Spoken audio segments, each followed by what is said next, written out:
Hi there. 20 years ago, I sat on a hill near Kabul and watched young Afghan gunmen using dogs on a distant slope for target practice. Life is cheap in Afghanistan, especially animal life, which is why a plea to the Taliban from a British animal charity worker seemed, until an hour or so ago, bound to fail.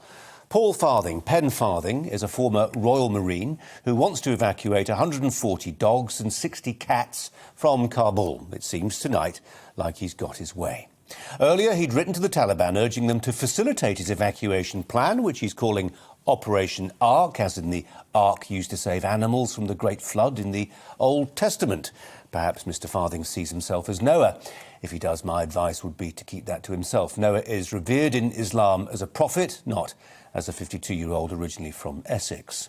Well, the Taliban are also likely to take a dim view of anyone whose words and deeds suggest that beasts of the earth ought to be afforded a dignity that only God meant for humans. Theology aside, they might be further affronted by the sight of a Westerner, a former soldier sent over a decade ago to occupy their country, no less, giving the appearance of prioritising pets over people. In Kabul today, where last night's suicide bombing tore to shreds children and old women alike, it would strike the Taliban as oddly decadent that Westerners should still be agonising over animals. It will reinforce their view of our civilization as confused over its priorities, a place where, it seems to them, people would prefer to buy a cat than to start a family.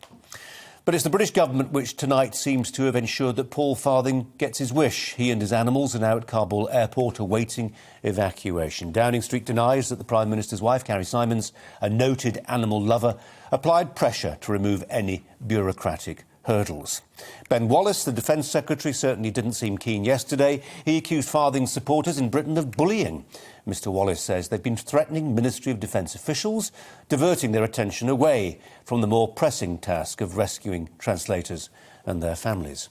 Mr Wallace is quoted as saying, "What I was not prepared to do was prioritise pets over people. I'm afraid you might dislike me for that, but that's my view. There are some very, very desperate people under real threat."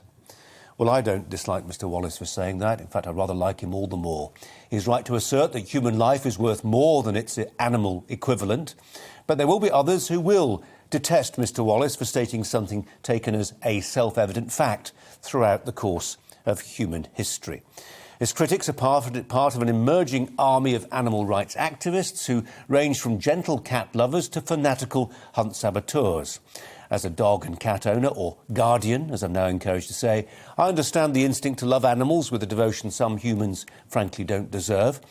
But as a journalist, having seen people in some countries treated worse than we treat pets here, I can't condone the sentiment that ends up with the fool's errand of Operation Ark, where a private plane flight that could have been used for refugees is tonight organised for cats and for dogs.